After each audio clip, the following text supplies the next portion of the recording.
ಇದ್ದೀರಾ. ಸ್ಪೆಷಲಿ ಇವತ್ತಿನ ಇಲ್ಲ ಪರವಾಗಿಲ್ಲ, ನಿಮ್ಮ ಬೇಕಾದ್ರೆ ಕೂತ್ಕೋ, ಏನು ತೊಂದರೆ ಇಲ್ಲ.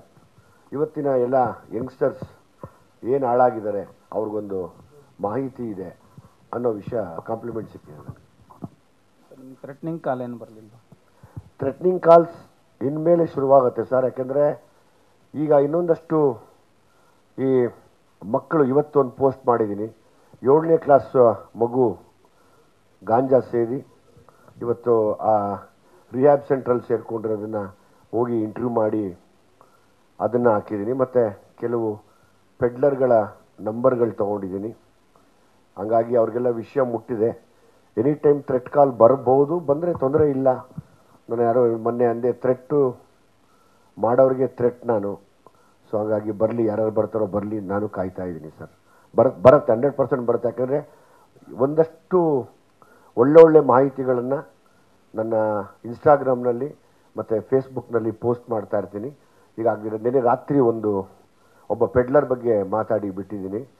ಇವತ್ತು ಒಂದು 7ನೇ ಕ್ಲಾಸು ಮಗು ಮನೇಲಿ ಗಲಾಟೆ ಮಾಡಿ ತಾಯಿಗೆ ಗೊತ್ತಿಲ್ದಿರ ದುಡ್ಡನ್ನ ಕದ್ದು 7ನೇ ಕ್ಲಾಸ್ಗೆ ಸೇದಕ್ಕೋಗಿ ಇವತ್ತು 2 ವರ್ಷ ಸೇರಿದೆ ಅದು. ಇವತ್ತು ಪಾಪ ಅದು ರಿಹ್ಯಾಬ್ ಸೆಂಟ್ರಲ್ಲಿದೆ. ಇದೊಂದು ದೊಡ್ಡ ಮಾಫಿಯಾ ಆಗಿ ಇಡೀ ಬೆಂಗಳೂರಿನಲ್ಲಿ ವ್ಯಾಪಿಸ್ಕೊಂಡು ನಿನ್ನೆ ತಾನೇ ಇನ್ನೊಂದು ಹೆಣ್ಣು ಹುಡುಗಿನ ಮಾತಾಡಿಸಿದೆ.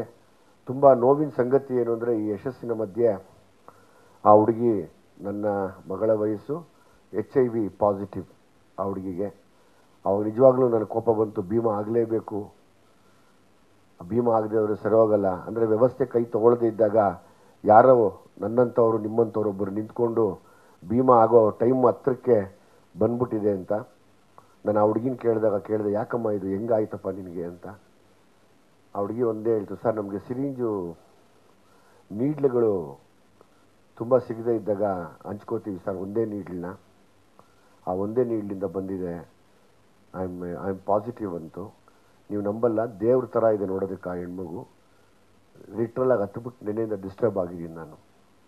ಇದು ನೋಡಿದಾಗ ತುಂಬ ಕೋಪ ಬರುತ್ತೆ. ಸೊ ಹಂಗಾಗಿ ಇದರಿಂದ ಯಾರ್ಯಾರಿದ್ದಾರೆ, ಎಲ್ಲೆಲ್ಲಿದ್ದಾರೆ, ಏನು ಮಾಡ್ತಾ ಇದ್ದಾರೆ, ಅವರೆಲ್ಲರ ಮಾಹಿತಿ ನನಗಿದೆ. ಮತ್ತೊಮ್ಮೆ ನಾನು ನಿಮ್ಮ ಕೈ ಜೋಡಿಸಿ ಕೇಳ್ಕೊತೀನಿ, ನೀವೆಲ್ಲ ಸಾಥ್ ಕೊಡದೆ ಹೋದರೆ ಸಿನಿಮಾ ಆಯಿತು, ಸಿನಿಮಾ ಹಿಟ್ಟಾಯಿತು, ದುಡ್ಡು ಬರುತ್ತೆ, ಬಟ್ ನೆಮ್ಮದಿ ಬರಲ್ಲ. ಯಾಕಂದರೆ ನಾವೆಲ್ಲ ಹೋರಾಡದೇ ಇದ್ರೆ ನೆಮ್ಮದಿ ಬರಲ್ಲ. ಯಾರ್ಯಾರು ದೊಡ್ಡ ದೊಡ್ಡ ಮಹಾಶಯರು ಇದ್ರೊಳಗಡೆ ಇನ್ವಾಲ್ವ್ ಆಗಿದ್ದಾರೆ, ಯಾರು ಏನಕ್ಕೆ ಮಾಡಿಸ್ತಾ ಇದ್ದಾರೆ. ಈ ಟೈಡಲ್ ಅನ್ನೋ ಒಂದು ಮಾತ್ರೆ ಇವತ್ತು ಬೆಂಗಳೂರಿಗೆ ಎಲ್ಲೆಲ್ಲಿಂದ ಬರ್ತಾ ಇದೆ, ನೀವು ನಂಬೋದಿಲ್ಲ. ಮೊನ್ನೆ ಮಲ್ಲೇಶ್ವರಮಲ್ಲಿ ಒಂದು ಆರ್ಟಿಕಲ್ ಓದಿದೆ, KC ಜನರಲ್ ಹಾಸ್ಪಿಟ್ಲಲ್ಲಿ ಸ್ಟೂಡೆಂಟ್ಸ್ಗೆ HIV ಆಗಿರೋದು. ನಾಳೆ ದಿವಸ ನಮ್ಮ ಮಕ್ಕಳು, ನಿಮ್ಮ ಮಕ್ಕಳು, ಯಾರ ಮಕ್ಕಳಿಗೆ ಬೇಕಾದರೂ HIV ಪಾಸಿಟಿವ್ ಆಗ್ಬೋದು. ಯಾರು ಎಲ್ಲಿ ಈ ವ್ಯಸನಕ್ಕೆ ತುತ್ತಾಗ್ತಾ ಇದ್ದಾರೆ ಅಂತ ಗೊತ್ತಿಲ್ಲ. ಒಂದು ದಿನ ಹಿಂಗೆ ಗಾಂಜಾ ಗಿಡವಾಗಿ ಬೆಳೆದಿದ್ದು ಇವತ್ತು ಎಮ್ಮರವಾಗಿ ನಿಂತುಬಿಟ್ಟಿದೆ. ಅದನ್ನು ನಾಶ ಮಾಡೋಕ್ಕಾಗ್ತಿಲ್ಲ. ನನಗೆ ಗೊತ್ತು ಯಾಕೆ ಆಗ್ತಿಲ್ಲ ಅನ್ನೋದು ನನಗೆ ಗೊತ್ತು. ಇದಕ್ಕೆ ಥ್ರೆಟ್ಗಳು ಬರ್ತವೆ, ನನಗೆ 100% ಬರುತ್ತೆ ಥ್ರೆಟ್ಟು. ಆಲ್ಮೋಸ್ಟ್ ಎಲ್ಲ ಹೇಳ್ತಾ ಇದ್ದಾರೆ, ಒಬ್ಬೊಬ್ಬರೇ ಓಡಾಡಬೇಡಿ ಅಂತ ಹೇಳಿದ್ದಾರೆ. ನಾನು ಆಲ್ಮೋಸ್ಟ್ ಒಬ್ಬೊಬ್ಬರೇ ಓಡಾಡೋದೇ ಜಾಸ್ತಿ ಯಾವಾಗಲೂ. ಆದರೆ ಈ ಟೈಡಲ್ ಅನ್ನೋ ಒಂದು ಮಾತ್ರೆ ಎಲ್ಲ ಮಕ್ಕಳಿಗೂ HIV ತರ್ತಾ ಇದೆ. ನೀವು ನಂಬೋದಿಲ್ಲ, ನಾನು ನಿನ್ನೆಯಿಂದ ಆ ವಿಡಿಯೋ ಕೂಡ ಹಾಕ್ತೀನಿ. ಇವತ್ತು ಹಾಕಬೇಕಾಗಿತ್ತು, ಬೇಡ, ಅದನ್ನು ತುಂಬ ಹೇಳಿ ಡಿಸ್ಟರ್ಬ್ ಮಾಡೋದು ಬೇಡ ಅಂತ ಸುಮ್ಮನೆ ಅದೇ. ಬಟ್ ಅದು ತಡೆಯೋಕ್ಕಾಗ್ತಾಯಿಲ್ಲ. ಇಡೀ ಬೆಂಗಳೂರಲ್ಲಿ ಒಂದು 20-25% ಮಕ್ಕಳು HIV ತುತ್ತಾಗ್ತಾರೆ. ನಾನು ನಿನ್ನೆ ಒಂದು ಮಾಧ್ಯಮದ ಇಂಟರ್ವ್ಯೂನಲ್ಲಿ ಮಾತಾಡಿದೆ.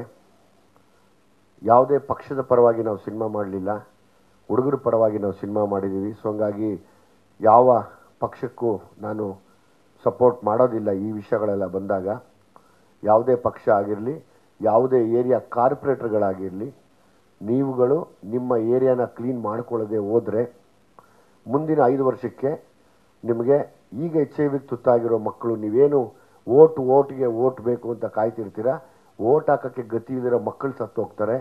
ಇನ್ನೊಂದು 20 ವರ್ಷ ಹೋದರೆ ಬರುವಂಥ ಪೀಳಿಗೆಯಲ್ಲಿ 80% HIV ಪಾಸಿಟಿವ್ ಆಗುತ್ತೆ.